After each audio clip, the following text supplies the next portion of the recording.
میرا اللہ اتنی بڑی سزا لیتا ہے، وہ جو جہنم ہے نا، جہنم کے اندر جو سانپ ہیں وہ پہاڑوں سے بھی بڑے بڑے ہیں، اور جو بچھو ہیں وہ خچروں سے بڑے ہیں، اور وہ جب انسانوں کو نوچیں گے نا تو لگ پتہ جائے گا، جو ادھر ظالم حکمرانوں کے لیے خاص طور پر یہ ہے۔ تو اللہ زیادہ بدلہ لینے والا، اللہ کی ذات بدلہ لینے والی، اور انسانوں کو اللہ تعالیٰ نے معافی والا بنایا ہوا ہے۔ اگر انسان معافی مانگے اور اس کے اوپر روئے اپنے گناہوں پہ تو وہ زیادہ بہتر ہے، اللہ کو یہ زیادہ عمل پسند ہے۔ بہرحال اللہ بڑا بدلہ لینے والا ہے۔ جیل سے رہا ہوئے آپ کے ہاتھ میں قرآن تھا، حالانکہ قیدیوں کی تاریخ ہے، وہ کہتے ہیں کہ جیل سے کوئی چیز باہر لے کر جائیں گے یہ واپس لے کر آئے گی، تو آپ جب جیل سے رہا ہوئے آئے ہیں تو قرآن ساتھ لے کر آئے ہیں، اس کی کیا وجہ تھی؟ میرے پاس چونکہ وہاں پہ بہت ساری بلانگنگس تھی، جیسے آپ کے پاس کپڑے ہوتے ہیں، بہت ساری چیزیں تھیں میری وہاں پہ، لیکن مجھے یہ لگا کہ میری سب سے اہم ترین جو چیز ہے وہ قرآن ہی ہے، اور وہی میری کمائی تھی، اور میں نے باقی ساری چیزیں ادھر ہی جو میرے قیدی ساتھی تھے ملٹری کے ان کو دے دیں، اور بس میں ساتھ قرآن ہی لے آیا، اور وہ میرا خیال ہے میری زندگی کی سب سے قیمتی چیز ہے بس۔ قرآن سیکھا، قرآن پڑھنے کو وقت ملا، قرآن لکھا بھی الحمدللہ۔ ماشاءاللہ، کتنی صورتیں یا کتنے رکوع لکھے ہیں؟ میں نے پورا قرآن لکھا بھی ہے، اس کے اندر جو اس کی ریسرچ آئی ہے بیسیکلی اس کے اوپر ڈفرینٹ جیسے سائنٹیفکلی جو ٹاپکس تھے اس کو میں نے مکمل طور پہ کور کیا، جو آج کی اس ماڈرن دنیا کے اندر کون کون سی آیتیں کس کس جگہ پہ استعمال ہوتی ہیں ان کے اوپر پوری میں نے جو ریسرچ تھی وہ لکھ لی ہے، اور اس کے علاوہ میں نے بہت سارا قرآن حفظ بھی کیا الحمدللہ، عربی زبان کو بھی ادھر مجھے بڑا سیکھنے کا موقع ملا۔ اچھا میاں صاحب، یہ بتائیے گا کہ آپ نے 2 سال جو جیل کاٹی کن کن مشکلات سے آپ کو گزرنا پڑا؟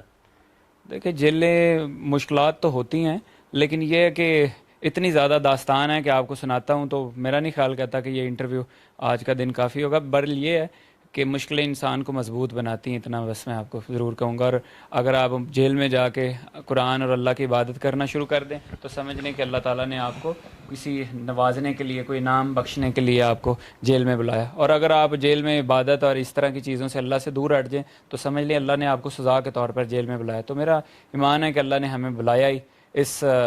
چیز کے لیے تھا کہ ہمیں کوئی بڑا ہم سے کوئی کام لینا چاہتا تھا، جو میرے لیڈر رحمۃ اللہ علیہ کے لیے مجھے لگتا ہے کہ ہم انشاءاللہ فیوچر میں کریں گے۔ اچھا، آپ عمران خان کو رحمۃ اللہ علیہ کہتے ہیں، آپ کے اوپر کہیں فتویٰ نہ لگ جائے کوئی؟ دیکھیں دین کے اندر پچھلے کچھ 4-5 صدیاں اگر آپ دیکھیں نا تو جتنے بھی لوگ ہیں جنہوں نے جب دین بگڑ چکا تھا، یعنی جو کلمہ بھی چینج کر دیا تھا، جو بے غیرت جلال الدین اکبر نے جو مسلمان بادشاہ تھا اور اپنا اقتدار کو مضبوط کرنے کے لیے، تو اس طرح نا جب قوم میں ایک ٹائم گزر جاتا ہے جب کوئی امر بالمعروف و نہی عن المنکر کی بات نہیں کرتا، تو یہی وہ نبی کریم صلی اللہ علیہ وسلم نے فرمایا کہ جب لوگ امر بالمعروف اور نہی عن المنکر کے آرڈر نہیں لوگوں کو دیتے اور برائی سے منع نہیں کرتے اور نیکی کا حکم نہیں کرتے تو پھر اس طرح کے ظالم بادشاہ نا مسلط ہوتے ہیں، اور دین وہ اس کا آہستہ آہستہ نا آپ کی سوسائٹی کو مکمل طور پر تباہ و برباد کر دیتے۔ تو میرا خیال ہے میں تو اپنے لیڈر کو جتنا ان کا بڑا کام تھا تو وہ اس رحمۃ اللہ علیہ کے لائق ہیں۔ اس سے پہلے جو رحمۃ اللہ گزرے ہیں پچھلی 3-4 صدیوں میں، وہ شاہ ولی اللہ تھے، اور اس کے علاوہ شیخ سر احمد سرہندی وہ تھے، اور اس کے بعد سید احمد بریلوی تھے، شاہ اسماعیل تھے۔ تو انہوں نے اپنی زندگیاں اسی چیز کے لیے قربان کر دی، اور پھر اینڈ پہ جو مسلمانوں نے جب پاکستان کو جو بنایا اس کے اندر جو بڑے جن کے نام لکھے جن کو میں رحمۃ اللہ سمجھتا ہوں وہ صرف یہی تھے، قائد اعظم رحمۃ اللہ علیہ، اور اس کے بعد وہ تھے علامہ اقبال رحمۃ اللہ علیہ، اور پھر پاکستان بننے کے بعد اگر میں کسی کو سمجھتا ہوں کہ کسی نے واقعی دین کو زندہ کیا ہے تو وہ صرف مولانا مودودی رحمۃ اللہ علیہ تھے، جنہوں نے ایک نیشنل لیول پہ اور پوری دنیا کے اندر جو دین کو پھیلایا اور پھر دین کو زندہ کیا، اور پھر پراپر اسلامک اسٹیٹ کا جو نظریہ دینے والے بندے ہیں وہ پاکستانی سوسائٹی کے اندر، تو وہ پہلے شخص وہی تھے پاکستان بننے کے بعد۔ اور پھر میں سمجھتا ہوں اس پاکستان بننے سے آنورڈ اب تک جو ہے نا، اگر کوئی اس سے بھی بڑا لیڈر آیا تو وہ میں انہیں کو ہی مانتا ہوں، اور ایسے شخصوں کے لیے ہی اللہ تعالیٰ نے رحمۃ اللہ علیہ، یعنی دنیا پہ بھی اور آخرت میں بھی اللہ نے ان کے اوپر رحمتیں، اور میں بھی دعا کرتا ہوں کہ اللہ تعالیٰ میرے لیڈر پر رحمتیں اور اپنی برکتیں نازل فرمائے۔ کیونکہ نواز شریف نے 35-40 سال پہلے ضیاء الحق کو رحمۃ اللہ علیہ کہا تھا، آج تک ان کی جان نہیں چھوٹی، تو پہلے شخص پی ٹی آئی میں آپ ہیں جو آن کیمرہ رحمۃ اللہ علیہ کہتے ہیں، تو اس میں آپ کا عشق ہے یا خان صاحب کی اتنی کامیابیاں ہیں، دینی اتنے کام ہیں، اتنی دین کی خدمت ہے، کس بیس پہ آپ اس چیز پہ؟ میں خان صاحب سے عشق اس لیے نہیں کرتا کہ وہ خان صاحب ہے، میں ان سے اس لیے کرتا ہوں عشق کیونکہ وہ اللہ کی راہ پر ہیں، اور جو صحیح راہ ہونی چاہیے نا، تو وہ چونکہ ایسے شخص ہیں جو امر بالمعروف سکھاتے ہیں، ہمیں نماز پڑھنے کی بات کرتے ہیں، ہماری سوسائٹی کے اندر جو گند پھیلا ہوا ہے اس کے اوپر اس کو روکنے کی بات کرتے ہیں، اس کے علاوہ ناموس رسالت پہ بات کرتے ہیں، اسلام و فوبیا کی بات یو این او میں کرتے ہیں، پھر جو بڑے بڑے جو دنیا کے دہشت گرد ہیں ان کی آنکھوں میں آنکھیں ڈال پر لا الہ الا اللہ کہتے ہیں، اور کہتے ہیں ہم مطلب بڑا کام انہوں نے کیا دین کے لیے، جتنا انہوں نے کیا میں سمجھتا ہوں کہ اس وقت اس صدی کے اندر جو میں سب سے بڑا لیڈر مسلمانوں کا مانتا ہوں تو وہ میں صرف اسی عمران خان رحمۃ اللہ علیہ کو ہی مانتا ہوں۔ ہر شخص عمران خان کو مسلمانوں کا سب سے بڑا لیڈر مانتا ہے۔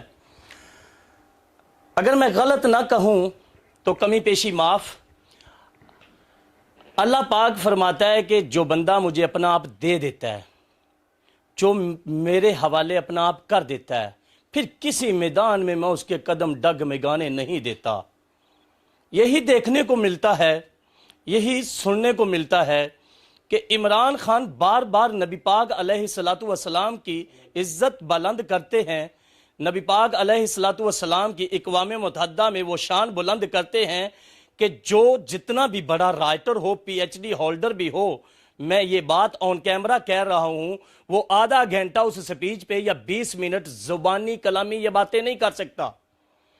پھر وہ یو این اے کا پریشر اور بڑے بڑے لوگ وہاں بیٹھے ہوں تو ان کے پریشر میں انسان سے باتیں خود بخود بولنا شروع ہو جاتی ہیں۔ کیسا اللہ پاک نے اسے مضبوط دل عطا فرمایا، کیسا مضبوط جگرہ عطا فرمایا، کیا اسے سمجھ آ گئی دین کی؟ دین تو میرا یہی کہتا ہے، قرآن مجید کی سورۃ بقرہ کی دوسری غالباً تیسری آیت، ھدی للمتقین، ہدایت ہے۔ اللہ کہتا ہے ہدایت میرے پاس ہے مگر ڈر والوں کے لیے، ہدایت ہے مگر ڈر والوں کے لیے۔ ایسا ہی اللہ کا ڈر عباد فروق میں نظر آیا، ایسا ہی اللہ کا ڈر عمران خان میں نظر آیا۔ پھر اللہ پاک فرماتا ہے ما یفتح اللہ للناس من رحمت فلا ممسک لہا، اللہ جس کے لیے اپنی رحمت کے دروازے کھول دیتا ہے اسے کوئی بند کر نہیں سکتا۔ آئیے دوسرے سوال کی جانب چلتے ہیں۔ اچھا سر، اتنی ہمت، حوصلہ، محبت کیسے پیدا ہوئی، کیسے ملی؟ میں جب نارملی میں پالیٹکس میں تھا تو خان سے محبت تو کرتا تھا، لیکن یہ اس کا وہ لیول نہیں تھا۔ جب میں اس کو حقیقی طور پر جب میں قرآن میں دیکھا، اس میں پڑھا، پھر نبی کریم صلی اللہ علیہ وسلم کی زندگی کو میں نے اچھے سے دیکھا، میں نے کہا یہ شخص تو ایگزیکٹلی اسی راستے پر ہے۔ اور پاکستان کے اندر میں نے دیکھا اور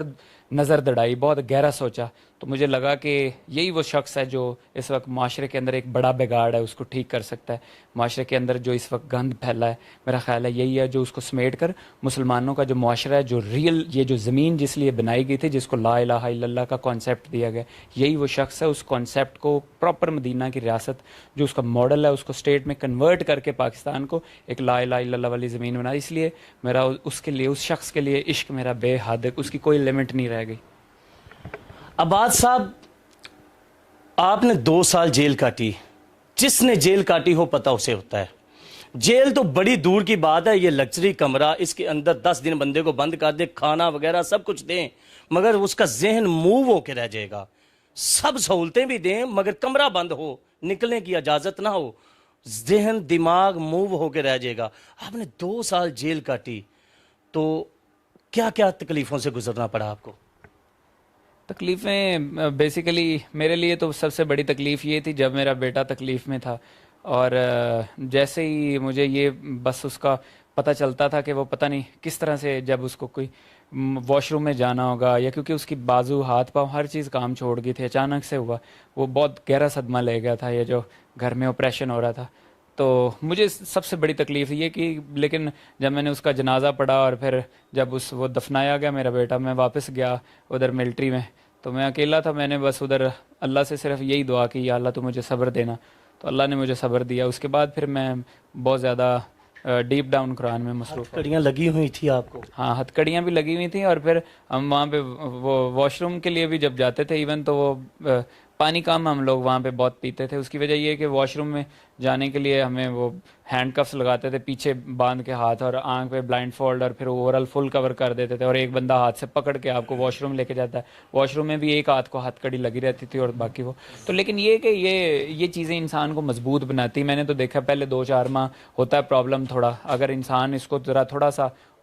سیکھے. میں نے تو دیکھا جتنے ہمارے ملٹری قیدی سارے بڑے اسٹرانگ بن کے باہر نکلے ماشاءاللہ. اب ان کو کوئی خوف نہیں رہا کسی ملٹری کی قید سے یا آئندہ قید میں جانے کے لیے, یا تو وہ بڑے وہ ہو گئے ہیں, سارے طاقتور ہو گئے ہیں سارے. کھانے کو بہترین کھانے اور پینے کو صاف پانی ملتا تھا؟ پانی تو ٹھیک تھا, بٹ یہ کہ کھانے تو ہمیں صرف دال دیتے تھے وہ لوگ, اور ایک ویک میں 21 ٹائم ہمیں کھانا ملتا تھا, یعنی 3 ٹائم کھانا ہوتا ہے, تو وہ اس میں 18 دفعہ ہمیں دال ملتی تھی. تو وہ یہ کہ ظاہری بات ہے ایک بندہ ایک ہی جگہ پہ بیٹھ کے ایک ہی جگہ دیکھ کے ایک ہی جگہ کھا کے ایک چیز, تو وہ زندگی جو ہے نا وہ پھر ظاہری بات ہے بڑی ٹف گزرتی ہے. لیکن یہ مشکلیں انسان کو بڑا مضبوط بناتی ہیں, میرا یہ بڑا ایمان ہے. کچی روٹیاں, پتلی دال, بالکل ایسا کچی ہی. دال, ہاں آپ بھی رہے میں بغیر مسالہ. تو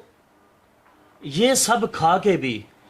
دکھ وہ دالوں کا وہ روٹیوں کا زیادہ ہے یا امار کا ہے؟ لا حول ولا قوت الا باللہ.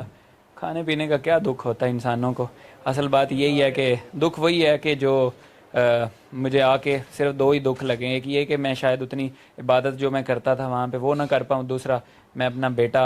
جو ہے نا وہ میں جس طرح چھوڑ کے گیا تھا وہ میں ظاہری بات ہے اس کو نہیں اس طرح سے اب دیکھ سکتا. یہ میرے لیے 2 تکلیف دہ چیزیں. باقی مجھے پتا ہے جس راہ پہ ہم ہیں یا میرا لیڈر رحمۃ اللہ علیہ ہے وہ راہ, وہ امر بالمعروف کی راہ, وہ ساری رات کئی سال عبادت گزاری, آپ سجدے میں رہ کے اور کئی دن روزہ رکھ کے آپ عبادت گزاری کرتے ہیں راتوں کے اندر. تو امر بالمعروف کا جو عمل ہے وہ اس سے بہت بڑا ہے. تو اس لیے میرا ایمان ہے پھر مجھے اس طرح صبر بھی آ جاتا ہے. پھر مجھے پتہ ہے میرا بیٹا شہید ہے, اور میں بڑا سیٹسفائیڈ ہوں کہ انشاءاللہ اللہ تعالیٰ میرے بیٹے کو میری اور میرے گھر والوں کی مغفرت کا ذریعہ بنائے گا انشاءاللہ. عمار شہید کا ذکر آئے تو میں کیسے شاعری نہ لکھوں اور کیسے شاعری نہ کروں. نظم تو بہت لمبی تھی مگر 4 شعر آپ کو سناتا ہوں. اس بسیدہ نظام سے کیسے چھٹکارا ہوگا, اس بسیدہ نظام سے کیسے چھٹکارا ہوگا, پیدا ہوتی ہے سوچ اب کب پاکستان ہمارا ہوگا. اس بسیدہ نظام سے کیسے چھٹکارا ہوگا, پیدا ہوتی ہے سوچ اب کب پاکستان ہمارا ہوگا. ابھی بھرا نہیں پیٹ مخالفین کا, ابھی بھرا نہیں پیٹ مخالفین کا, التجا ہے میری خدایا ظلم کا کب کنارہ ہوگا. التجا ہے میری خدایا ظلم کا کب کنارہ ہوگا. میری تلخ فریاد, میری تلخ فریاد کون سنے گا آباد فروغ, میری تلخ فریاد کون سنے گا آباد فروغ. شہید عمار آباد کا ادا کیسے کفارہ ہوگا, شہید عمار آباد کا ادا کیسے کفارہ ہوگا. جس دھرتی پہ ظلم کو پوجا جاتا ہو, جس دھرتی پہ ظلم کو پوجا جاتا ہو, بس کر اے تقدیر اب پروانے کا کیسے گزارا ہوگا, بس کر اے تقدیر اب پروانے کا کیسے گزارا ہوگا. اللہ پاک بھی فرماتا ہے کہ دنیا میں سب سے زیادہ بوجھ, رنج, غم, تکلیف, دکھ یہی ہوتی ہے کہ بیٹے کا جنازہ باپ کے کندھوں پہ ہو. اللہ تعالیٰ مال اور اولاد کے ذریعے سے اپنے انسانوں کو آزماتا ہے.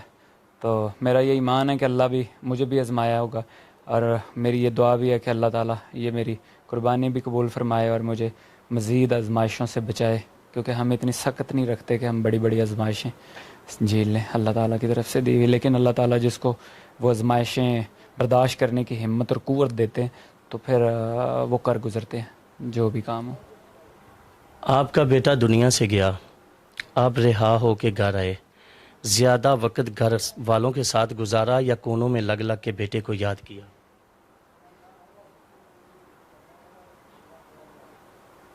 بس ایسے بیٹا جب دنیا, میں خود باپ ہوں, میں خود باپ ہوں, پتہ چلتا ہے یار دکھ کا, درد کا, تکلیف کا. جب بیٹا دنیا سے جاتا ہے یا اس کا باپ درد جانتا ہے یا ماں جانتی ہے, دوسرا تیسرا شخص دنیا کا کوئی نہیں جانتا. اس کا ایسا درد اس کے بہن بھائی ساتھ پیدا ہوئے بھی نہیں جانتے جو ایک باپ جانتا ہے. بہن بھی رو رہا ہے، میں بھی آپ دیدہ ہو گیا، میاں آباد فروخ صاحب کو بھی خام خواہ رنج دیا۔ عمران خان سے محبت کرنے والے یہ ٹائیگر، یہ محب وطن اور یہ جان باز ٹائیگر سپاہی 2 سال بعد جیل سے تو رہا ہوئے ہیں، آیا کہ یہ اپنے اس درد سے بھی رہا ہو پائیں گے؟ عمار کا دنیا سے رخصت ہو جانے پہ کیا اس سے کب آزاد ہو پائیں گے؟ سر اس سے آزادی مل سکتی ہے تا حیات آپ بوڑھے بھی ہو جائیں؟ آزادی ملے گی جب آپ سٹرگل کرتے ہیں اللہ کی راہ میں، تو آزادی مل جاتی ہے۔ اور آزادی آپ دنیا کی تاریخ پڑھ لیں، ویسے بھی آپ جنوبی ایشیا کی تاریخ پڑھ لیں، آپ دیکھ لیں ابھی اس پچھلے کچھ ہی سالوں کے اندر خطے میں کس طرح کی بڑی بڑی تبدیلیاں آئی ہیں، کتنے انقلاب آ رہے ہیں ساتھ ساتھ، آپ دیکھ لیں۔ تو اس طرح مجھے پورا یقین ہے کہ اس خطے میں بہت جلد انقلاب آنے والا ہے، اور مجھے نظر آ رہا ہے۔ اور پھر مجھے پورا ایمان ہے کہ یہ جو لیڈر ہے، جو اللہ کا ولی پیدا ہوا ہے رحمت اللہ علیہ، میں یقین کرتا ہوں کہ انشاءاللہ تعالی جیسے یہ جیل سے آئے گا، اور یہ آپ دیکھ لینا، میرا یہ تو خیال ہے کہ یہ جیل کے اندر ہی رہ کے انقلاب آ جائے گا اگر اس کو نکال دیں اور پراپر سیٹلمنٹ اس کے ساتھ کریں، پورا ملک جو ہے نا مدینہ کی ریاست کے مطابق ڈھال دے، تو میں سمجھتا ہوں کہ یہاں پہ خون خرابے کی بھی ضرورت نہیں پڑے گی۔ بٹ یہ مجھے یہ لگتا ہے کہ اب میرا لیڈر جو ہے نا انشاءاللہ تعالی ضرور ایک بڑا چینج، اور پھر اس کو مدینہ کی ریاست میں اس سوسائٹی کو چینج کر کے ہی رہے گا، جو رول ماڈل ہمارے نبی کریم صلی اللہ علیہ وسلم نے سکھایا۔ کیا آپ سمجھتے ہیں عمار کے قاتل کون کون ہیں، یا تقدیر کا ایک پھیرا تھا، بس وہ دنیا سے انہوں نے جانا تھا چلے گئے؟ پہلے ہی بتا دیا کہ جو بھی اس میں ملوث تھے وہ اللہ کا اور ان کا معاملہ ہے، میرا صرف اتنا معاملہ ہے کہ اللہ تعالیٰ مجھے بس اس میں صبر جمیل عطا فرمائے اور اس قربانی کو قبول کرے، اور جب میں اوپر جاؤں اور ہم دنیا سے جائیں تو اللہ تعالیٰ مجھے اس کا بس اجر دے، اور مجھے اپنی جنت میں گھر دے، اور میرے بیٹے کو میرے ساتھ، میرے خاندان کو، میری اہلیہ کو، ہم اکٹھے اپنے بچوں کے ساتھ دوبارہ رہیں۔ دنیا میں میاں آباد فروخ ان کے مقابلے میں بڑے کمزور ہیں، بڑے چھوٹے سے انسان ہیں، آیا کہ کوئی دل کے کمرے میں ایسا کوئی غم یا انتقام بیٹھا ہے کہ حشر میدان ہوگا، آباد فروخ کا ہاتھ ہوگا اور عمار کے قاتلوں کا گریبان ہوگا؟ میرا اللہ اتنی بڑی سزا لیتا ہے، وہ جو جہنم ہے نا، جہنم کے اندر جو سانپ ہیں وہ پہاڑوں سے بھی بڑے بڑے ہیں، اور جو بچھو ہیں وہ خچروں سے بڑے ہیں، اور وہ جب انسانوں کو نوچیں گے نا تو لگ پتہ جائے گا، جو ادھر ظالم حکمرانوں کے لیے خاص طور پر یہ ہے۔ تو اللہ زیادہ بدلہ لینے والا، اللہ کی ذات بدلہ لینے والی، اور انسانوں کو اللہ تعالیٰ نے معافی والا بنایا ہوا ہے۔ اگر انسان معافی مانگے اور اس کے اوپر روئے اپنے گناہوں پہ تو وہ زیادہ بہتر ہے، اللہ کو یہ زیادہ عمل پسند ہے۔ بہرحال اللہ بڑا بدلہ لینے والا ہے، اور مجھے پتہ ہے کہ پاکستان کی عوام نے جو کچھ کیا، میں بڑا شکر گزار ہوں اپنے رب کا جس نے مجھے عقل سمجھ بوجھ دی۔ بہرحال شکر الحمدللہ۔ میاں صاحب، میرے اندازے سے آپ کو بھی 1 سال ہی ہوا تھا سیاست میں آئے، 1 سال کا بدلہ آپ نے 2 سال قید کاٹی اور عمار کا جنازہ اپنے کندھوں پہ اٹھایا، تو آگے آپ کیا کرنے والے ہیں، یا آگے بھی اس سسٹم کے ساتھ چلنے والے ہیں، خان صاحب کے ساتھ دامن بدامن کندھا بکندھا سینہ بسینہ کھڑے رہیں گے؟ 1 سال کا بدلہ، 2 سال سزا اور بیٹے کا جنازہ کندھوں پہ۔ یار جب آپ موت سے آگے کی باتیں سوچتے ہیں نا، جب آپ خوف سے آگے کی باتیں سوچتے ہیں تو پھر آپ کے لیے یہ چیزیں نہیں رہ جاتی۔ میں تو اپنی زندگی قربان کرنے کے لیے تیار ہوں اپنے لیڈر پر، جو نبی کریم صلی اللہ علیہ وسلم کی زندگی پر چلنے کی بات کرتا ہے، جو امر بالمعروف یعنی قرآن کے ریئل حقیقی معنوں کے اندر جو ہونا چاہیے قرآن کے اندر، تو وہ اس کے اوپر یعنی جو عمل پیرا جس طرح نبی کریم صلی اللہ علیہ وسلم ہوئے، تو وہ اسی راہ پہ جو اللہ تعالیٰ نے صدیقین کے لیے رکھی ہے راہ، تو وہ میرا خیال ہے کہ یہ صدیقین والے راستے پہ جب آپ چل پڑتے ہیں نا، جو انعام جس کو نماز کے اندر اللہ تعالیٰ نے فرمایا ہوا کہ انعام والے راستے، تو یہ وہی راستے ہیں جو امر بالمعروف والے راستے، میرا نبی نے جو ہمیں حکم دیا، اور اللہ تعالیٰ کا بھی آرڈر یہی ہے قرآن کے اندر۔ تو میں انشاءاللہ تعالیٰ میری زندگیاں بھی قربان ہوں اپنے لیڈر کے لیے۔ 3 سال پہلے کا جو آباد فروخ تھا، اب 2 سال جیل کاٹ کے بعد کیا وہی جذبہ برقرار رہے گا؟ وہ جذبوں سے آگے نکل گئی، اس جذبوں سے، وہ جذبے کچھ بھی نہیں تھے، I'm sure وہ جذبہ بہت چھوٹا جذبہ تھا، یہ ہم وہ لوگ نہیں رہے، انشاءاللہ ہم بہت بدل چکے ہیں، کچھ اور ہو گئے۔ اچھا میاں صاحب، عموماً دیکھا گیا ہے کہ جس کو بھی باہر نکالا گیا پھر وہیں پہ پولیس کھڑی ہوتی ہے، پھر دھکیل دیا جاتا ہے جیل میں، جس کو نکالا گیا اسے دھکیل دیا، جس کی ضمانتیں ہوگی دوبارہ کیس بن گئے۔ کیا کوئی ڈیمانڈ کا نتیجہ آپ کی رہائی تو نہیں ہوئی؟ آپ نے بڑا عجیب سا سوال پوچھا ہے، لیکن اچھی بات ہے، پوچھنا چاہیے۔ اصل بات یہ ہے کہ اگر میرے جیسے لوگوں کو یا خان جیسے لوگوں کو بھی آپ اس طرح کے سوال پوچھیں گے تو پتہ نہیں مجھے کیا جواب دینا چاہیے، بٹ میں یہ کہتا ہوں کہ جب آپ راستے پہ نکل پڑتے ہیں نا تو اس طرح کے سوال اٹھتے ہیں، اور لوگ جو خود ہی سمجھ جاتے ہیں کہ کون بندہ کس راہ پہ، اور ہمیں مجھے بتانے کی ضرورت نہیں انشاءاللہ۔ وہ کہتے ہیں انگریزی میں action specs louder than words, تو میرے ایکشن انشاءاللہ ضرور بتائیں گے کہ کون کیا کر رہا ہے اور کون کیا کر رہا ہے، اللہ بہتر کرے گا انشاءاللہ۔ نبی کریم صلی اللہ علیہ وسلم کی زندگی جو بتائے ہوئے طریقے ہیں وہ بالکل اس پر عمل پیرا ہیں، تو ہمیں انہوں نے قرآن سکھائی ہے۔ مجھے نماز کے بار بار جو وہ اپنی ویڈیوز میں بیان کرتے تھے کہ اپنی نماز کو سمجھو، تو میں یہ جانتا ہوں کہ قرآن کے جب آپ ایک آیت جان چکے ہوتے ہیں نا، جیسے میں ابھی پچھلے دنوں ایک آیت پڑھ رہا تھا، تو اس آیت کے اندر جب میں تھوڑا سا گھسا مجھے لگا کہ میں شاید اس پہ کئی کتابیں لکھ سکتا ہوں، اس اتنی گہری آیتیں قرآن کی، ایک ایک آیت، بہرحال قرآن ایک پوری سائنس ہے۔ تو بس یہ کہ میرا مشورہ آپ کو بھی یہی ہے، اور پورے پاکستان کی جو یوتھ ہے اس کو بھی یہی ہے کہ سارے قرآن پڑھا کریں، لیکن اس کو ڈیپ ڈاؤن غور اور سمجھ کے ساتھ پڑھیں، نہ کہ آپ محض اسپیڈ سے نماز پڑھیں۔ اللہ قبول فرمانے والا ہے، نیتوں کا حال اللہ جانتا ہے، لیکن خشوع و خضوع کے ساتھ نماز پڑھیں، یہ میرا مشورہ ہے۔ پھر آپ ساری چیزیں، مجھے اندازہ ہے کہ جب آپ ایک لمبا عرصہ لگے رہتے ہیں تو پھر آپ اللہ تعالیٰ آپ کے دل کو نرم بنا کے آپ کو کسی اور جگہ پہ کنورٹ کر دیتا ہے۔ خان صاحب کی رہائی کب تک دیکھ رہے ہیں؟ خان صاحب کی رہائی بغیر جدوجہد کے اگر آپ کو نظر آتی ہے تو میں اس پہ یقین نہیں رکھتا، تو بہرحال ہم انشاءاللہ جدوجہد کریں گے اور خان بھی ضرور آئے گا۔ طوفانوں سے لڑ کے آیا ہوں، طوفانوں سے لڑ کے آیا ہوں، کون کہتا ہے کہ میں ڈر کے آیا ہوں؟ طوفانوں سے لڑ کے آیا ہوں، کون کہتا ہے کہ میں ڈر کے آیا ہوں؟ گرج کے کہوں تو آباد نام میرا، گرج کے کہوں تو آباد نام میرا، ظالم کی ظلمت بھری داستان پہ قدم دھر کے آیا ہوں، ظالم کی ظلمت بھری داستان پہ قدم دھر کے آیا ہوں۔ میرے بچے کی شہادت دراصل شہادت میری، میرے بچے کی شہادت دراصل شہادت میری، آگ کا دریا پار کر کے آیا ہوں۔ پاکستان تحریک انصاف کو ہو مبارک، پاکستان تحریک انصاف کو ہو مبارک، شان پی ٹی آئی کی بلند کر کے آیا ہوں۔ ہندوستان کو منہ توڑ جواب دیں گے، میں للکار کپتان کی بن کے آیا ہوں۔ سر ہندوستان کی مجھے وہ یاد آ گئی، آخری بات، آخری سوال، کہ ہندوستان کی اب جنگ لگی ہوئی ہے، اٹیک پہ اٹیک ہو رہے ہیں، اس کے حوالے سے آپ کیا کہنا چاہیں گے؟ بات یہ ہے کہ جیسے 65 اور 71 کی جنگ میں پاک فضائیہ نے بھرپور جو جواب دیا تھا، تاریخ دوبارہ دہرائی گئی ہے، اور ماشاءاللہ میں سلام پیش کرتا ہوں پاک فضائیہ کو، جس نے زبردست قسم کی ریٹیلیشن کی ہے اور زبردست جواب دیا اس کو۔ اور میں یہ بھی سمجھتا ہوں کہ اس سارے خطے کی بدامنی کی جو جڑ ہے وہ مودی سرکار، جو RSS کی جو اس کی آئیڈیالوجی ہے، میں سمجھتا ہوں کہ اب ان کے ہیڈ کوارٹرز پہ بھی ان کو ایئر ٹو سرفیس جو میزائل مارنے چاہیے۔ آپ کا شکریہ۔